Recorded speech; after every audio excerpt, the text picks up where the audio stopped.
Hello, everyone. Welcome to On the Move, a show where we share transportation, sales, and marketing success stories. I'm Jennifer Carpus Romaine, Executive Director at the Transportation Marketing and Sales Association, which is a trade nonprofit educating and connecting marketing and sales professionals inside transportation and logistics. And today on the show, we have Mark Derks, who is currently serving as the TMSA Chairperson, which for people who don't know, when you commit to the presidential track here at TMSA, it is a 5-year commitment, ladies and gentlemen. So you serve as president-elect for 1 year, president for 2 years, and then you get to 5 because he will be chairperson for the next 2 years. So welcome to the show, Mark. Hi, Jen. Thanks for having me. Excited to be on and excited to have a discussion around my presidency as TMSA and also what the future holds for TMSA. Absolutely. So one of the things I love to do when people come on the show is just to kind of hear your origin story, how you got into freight, why you stay here, what you like about it.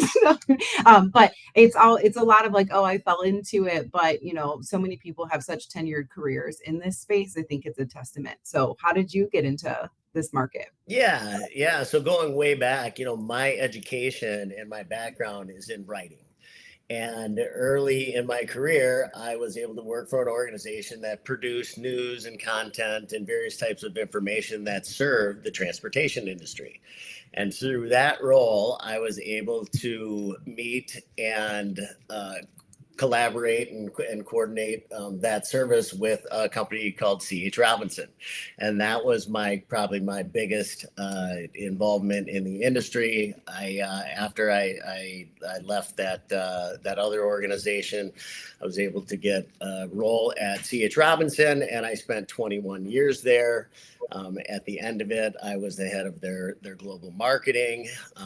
And I think when I started, it was like $1 billion and 1,000 people that worked there. And when I left, it was 14 billion in revenue and 14,000 people. So it was quite an experience. I did then step a little bit away from the industry and was a partner and owner of a marketing agency that served various other agencies, but we still did some work in supply chain. And then my most recent experience was Chief Marketing Officer at Blue Grace Logistics. And I would say, as far as why did you stay within this industry? I've had a chance to work in other industries, food and beverage, technology, healthcare, higher education. And the one thing that I realized when I was working outside of the trade, the supply chain trade, is when I did work with clients in supply chain, that's where I got my most energy. And that's where I felt I offered my most value. So for me, I always say, I kind of think it's in my blood. And no matter where I go or what I do, I'll always have an affinity for supply chain logistics. I like that. I do think once you're here, there's something about it and just following trends, staying up what's going on. I know we share a commonality where we started in journalism. And so you're kind of trained to follow markets and pay attention to industries. And you just don't stop paying attention, even when you do other things. And so I think that makes a lot of sense. So I started my official role at TMSA in November of 2021. So I'm actually approaching my 3-year anniversary in this role, which is kind of crazy to me. Congratulations on 3 years. Thank you. But you came president-elect around the same time when I came into this role. So you were taking on that presidency of an industry association with new management and a pretty substantial shift and change because the previous management company was here for decades. What was that like for you? How did you kind of leave your stamp in this and kind of guide in the new era of TMSA? Yeah, well, the first thing that comes to my mind is it was scary.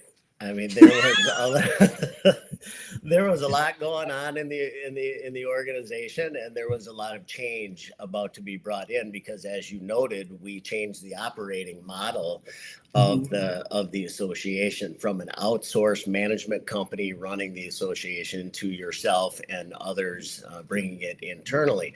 So it was a scary time. I was always confident and I was always invigorated because of that change.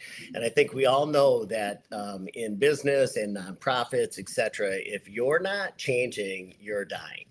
And the idea of innovation and to be constantly bringing new ideas and new things to light, which we have done over the course of our time here, really was invigorating. It's energizing. It's great to see where the organization is today. And we've just done so many things to modernize TMSA for the membership, right? This is a membership-led organization, and everything that we do goes back into that membership. Every dollar we collect goes back into programs and administration to help further the education and performance of the sales and marketing leaders of our industry. And so, yeah, with all of the change we've had, it was a bit scary at first, but very exciting and energized as we sit here today. Mm-hmm. Yeah, one of my favorite quotes is whatever got you there won't keep you there. And so I think the ability to continue to adapt, to continue to learn, to change, to grow is really important. So I like that you were excited about all the shifts and changes because we certainly moved fast and really pushed to move things forward for the membership, which is great. And now we're a few months post Elevate, which is where that leadership shift. So Beth Malik is now the president. She was president-elect for the past year. And so now you kind of go into the chairperson role. One of the things that you told me early on, I don't know if it was when you were going into your presidency or when I started to step up in my nonprofit seat, and you were talking about when you volunteer and you take a leadership role, you're still making a commitment. It doesn't matter if you're getting paid or not. You're making a commitment to lead and to engage and to support an organization. And you need to think about the impact and the legacy that you want when you leave that role. So now that we're a few months past your presidency, what has really stuck with you about that time that you served as president?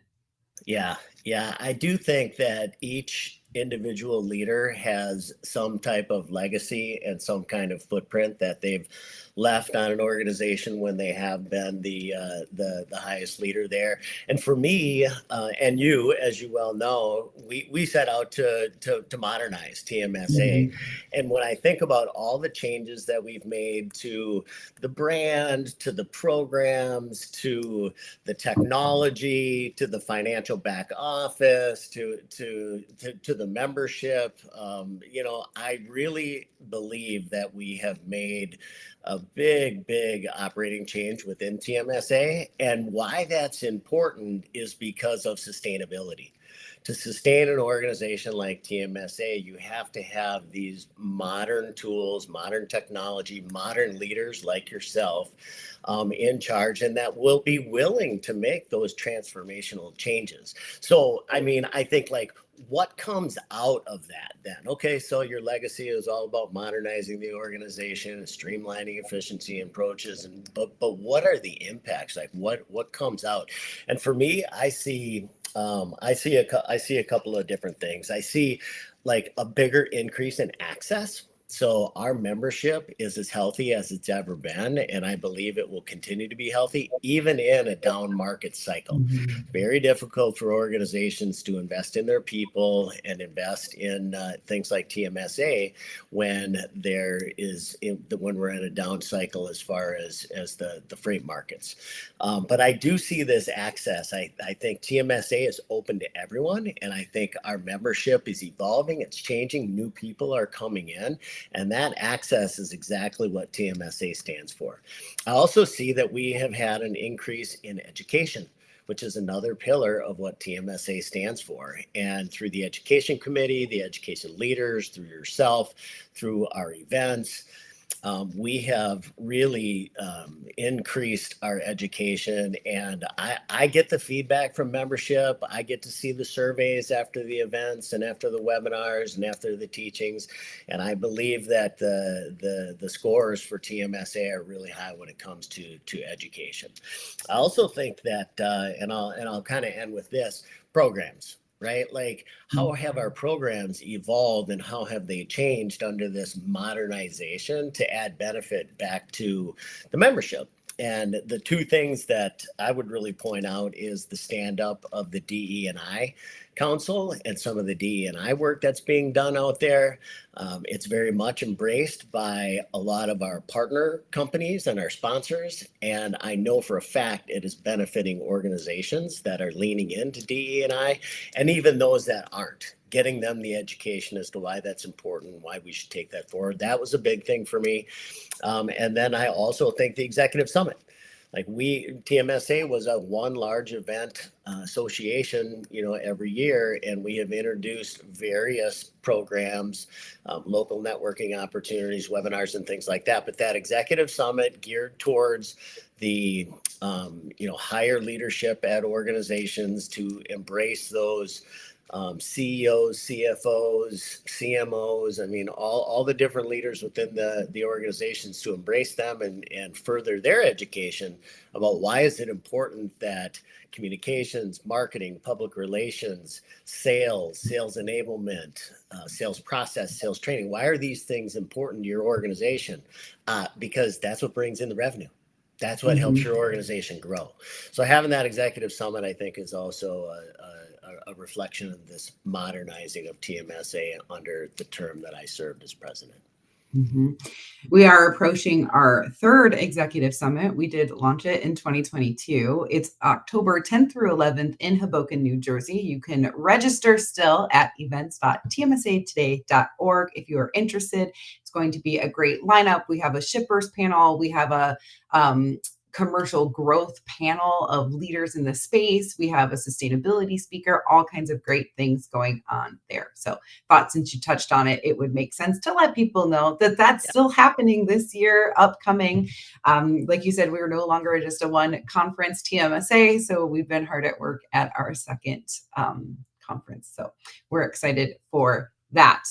I also liked when you touched on how we really do look at the surveys and the feedback and the comments that people give us when it comes to education and programming. So, like, that's something that's really important to me as well.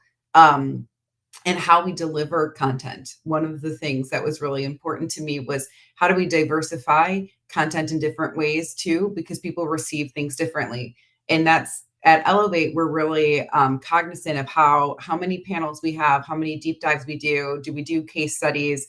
Bringing out the shippers panels at both events now is something that we've gotten great feedback on, and now it's become kind of a staple of our programming. At Elevate this year, we did the economy panel, which was one of the biggest reviews that we got, hearing those different perspectives on the economy and what was going on. But all of those things, I think, are really important, because some people want different things from industry associations or pay attention to different trends. And so trying to adapt to all those things is really important. Absolutely. And so I do think being intentional in the way that we lead or the way that we look at things is really important.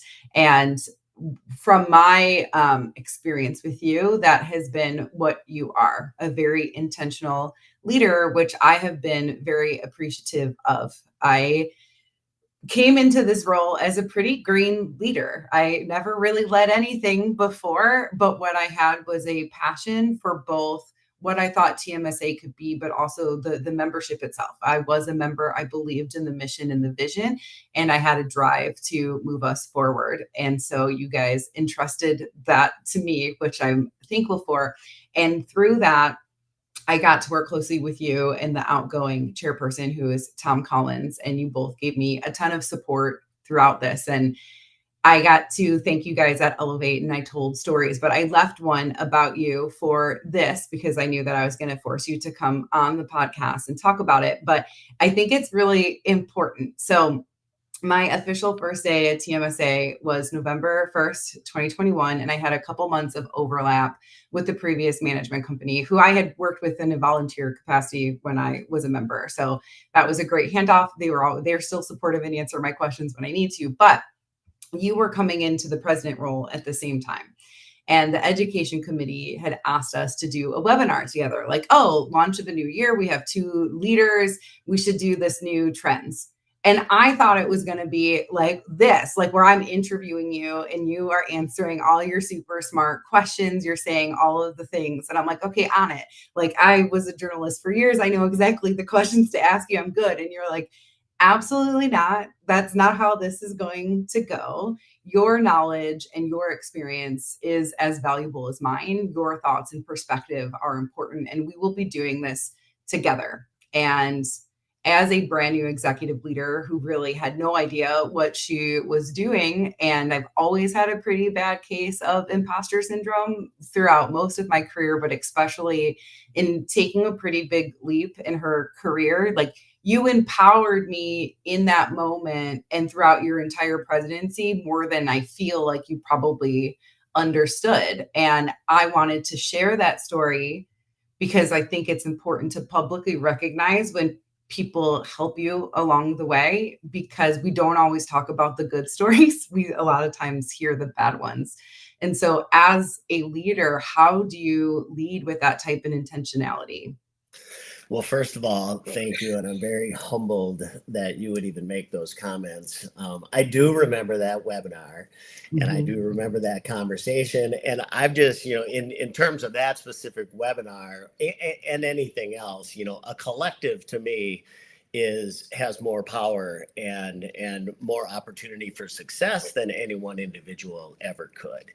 I also think that as leaders, we've all had good leaders, we've all had bad leaders. In my time as being a leader, I've had some of the best ones that you could ever ask for. I've also had a couple of not so great ones. And what I learned from the ones that are really good is that this idea of being intentional or being deliberate is important because it creates empathy, it creates cohesiveness, it creates trust and confidence. And a lot of people show up and they wing it. And a lot of people think, oh, I've been given this authority, so now I get to make all the decisions and everybody has to do what I say. And in fact, that, really isn't the best way to lead. You have to lead by example. You have to lead by lifting other people up first. It's not about you, it's about them. So in my time with you, right, it was about you. And it wasn't a two-sided coin. It was us together working on TMSA, and I would extend that out to the entire board. For me, it's a privilege to be the chairperson of TMSA and to see our board leadership team under the leadership of Beth Malik continue to take this organization forward. And I just don't think enough leaders take the time to think about, okay, what does this really matter? What is this really going to impact? And for me, it's about providing empowerment and autonomy and letting other voices being heard and letting other people get and take the credit for the fine work that they've done. And I just have seen so many other bad examples of it. I've had the privilege of being a leader for a long time, and I wasn't always a great leader, and I tell people that. And but over the time, I have been able to have the right training, exposed to the right personal board of directors, if you will. I have one. I think everybody should have a personal board of directors that help you develop as a leader and as a professional and a person. And so those were all the things that I've been exposed to and how I conduct myself as a leader. And I'm just so grateful that you embrace that and you've had positive experience on it. Yes. And there's another, it's a funnier moment that was like the heartfelt moment that we had. But I also remember there was a moment at that 2022 annual conference, and I was trying to ask you something. I don't remember what. And I was like, do I have permission to speak like how I really talk. Like I was trying so hard to be like a professional, adaptive voice, but I was so tired because there was so much going on. And you were like, yes. And from that moment, I just remember like calling my mom, be like, if you would have told me that I would have said point blank the things that I said to like the CMO of Blue Grace Logistics, but I did but it taught me that people will embrace who I really am and accept that. And of course, we all adapt professionally a little bit because you should, but like there was a expectation that I was putting on myself to be a certain way in a leadership position. And in that moment, you gave me permission to, I mean, I spoke very freely, as I have then for the past 3 years together. But I think that that was really important too. And I think about that all the time. Like, we don't always have to be this buttoned up version of what a leader we think is. People will relate to you more and understand who you are and how to rise up or how to move along or be able to ask questions or feel comfortable being vulnerable and things like that if you're a real human, which I think is incredibly important too. Yeah, I mean, we're all people, right? We all have Mhm. strengths, we all have weaknesses, we all have vulnerabilities, and if you and we all have relationships. And that is at the key to every single culture that I've ever worked in. Relationships are at the key of every single success that I've ever had. And, creating relationships that are founded on safe spaces and vulnerability and trust, right? Those are the ones that breed the most success. So this has been a very successful relationship that you Mhm. and I have had, and it has shown through the results and impacts of TMSA. Couldn't be more excited. Mhm. And the good news for both myself and TMSA is that although your presidency is over, you are still here for 2 more years as Yeah. the chairperson, which is really exciting. And I do think, like, I remember when I first really realized that this is like a 5 year thing. I was like, that's a commitment people are making. And but I appreciate it because there's so much intentionality in there. Like, no one is signing up for that for like because they just want the name of board president on their resume. Like, it is a lot of time and work in that. But do you have any goals, or what do you want to get out of the chairperson position now that you're there? Yeah, there are a few things. I mean, first and foremost, I want to see Beth Malik succeed as the president of TMSA, coupled with you. I want to see you continue to grow and have impact as the leader of TMSA, and I'll be putting every ounce of effort and energy in that I can to help you and Beth take the organization forward. I do think that there's changes in the future, right? We have this down freight cycle right now, which is a difficult market. There'll be other changes that come through the election here in the Mhm. upcoming fall.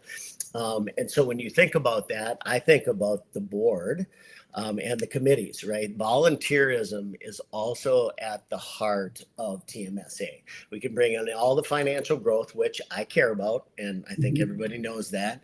But the people and the volunteerism and the board, the succession of all of that has to be strong. And I would like to see and encourage and continue new faces showing up at TMSA, new committee members that are coming in and that can commit to the work. Again, it's a hard market. We all have tough jobs. And do I have any extra time? I'm working twice as hard and taking less. It's hard to find the commitment out of the volunteers. And the board will be, at the end of this 2 years, I will be rolling off the board of TMSA. There's Mhm. others that have been on the board for an extremely long time, and they're very impactful leaders. They'll be rolling off the board in the future. So a strong succession plan for who sits on the board and who can, from an executive level and an executive board team, lead TMSA, the board members at large. Who are they and how can they succeed those that have come before us? Those are some of the things that I think about and that I would want for TMSA as we go forward. I think that makes a lot of sense. We do have a lot of board members who've been around for a long time, but I also like that we have we're growing our own diverse board. Like we have younger people coming in that have served in committees, and we've risen them up to the board because we want those diverse voices. We want to hear what people say. I'm making we have a lot of new committee members coming in. So I actually am organizing like an all hands committee meeting for the end of this month, just to be like, hey, welcome. Thank you, first off. And then second, here are just some like best practices and also how the committees work together, and also ways we're trying to improve for the committees to work together, because that's kind of new for us. We had these committees for a while, but there wasn't overlap or conversations between them. And how do we keep creating efficiencies and things like that, and just educating everybody? And one of the ways that we've done that is we kind of have a social media team now where there's a person from each committee that contributes to TMSA social media. And we have like ways to engage how the voice is. And we have a monthly meeting so that everyone's picking their days, and we're not hopefully blasting everybody with like 8 posts a day and things like that. And so that's all a work in progress. But those are things that I'm really proud of that have happened over the past year or so, because there's so many people involved, and we want people to have a good experience. Because like you said, it's a really tough market. We're so happy when people are able to contribute time and able to really commit to doing that, because we have seen it. We've taken a hit on volunteers this year because the market has been tough. It is what it is. And we do rely on them, especially because we listen to the voices of the industry, and we want to make sure that we're meeting the mark and ebbing and flowing with the industry. And so having that, but it's really exciting. We have seen a lot of new people come in and start to serve and start to make those connections, because it really is a community, and it makes you feel a little bit less alone, even when the times are tough. Yes. You're not alone, Jen. That wasn't for me, but thank you. We're all in this together. Yes. And this is my last question that I ask everybody who comes on the show. But if you could go back in time and advise a younger Mark anything, and this could be personally or professionally, when would you go back to, and what would you tell him? Yeah, since we've been talking about leadership, I think I would go back to right about the time I was 27 years old, and I had a pretty high leadership role when I was at C.H. Robinson. I think at the time I might have had 200 people that were working for me. And at this time I had 0 leadership training, and I was not that great of a leader. And I got that reputation as a young individual, not being that good as a leader. So the 2 things I would tell Mark at age 27 is, 1, be smarter about getting yourself your own leadership training. Right.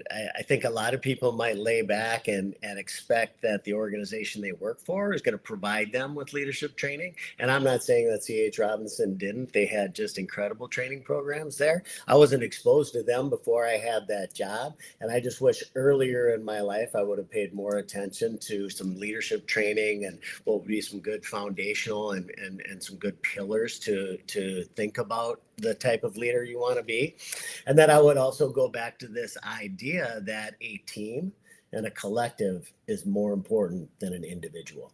And I can't always say that, in my younger years, that or anybody in their younger years, think about that. But definitely a team will always win and have more success over an individual. So understanding that at that younger age would be. Well, I think that's really good advice. I also liked when you were talking about like your personal board of directors and like the people that keep you in check.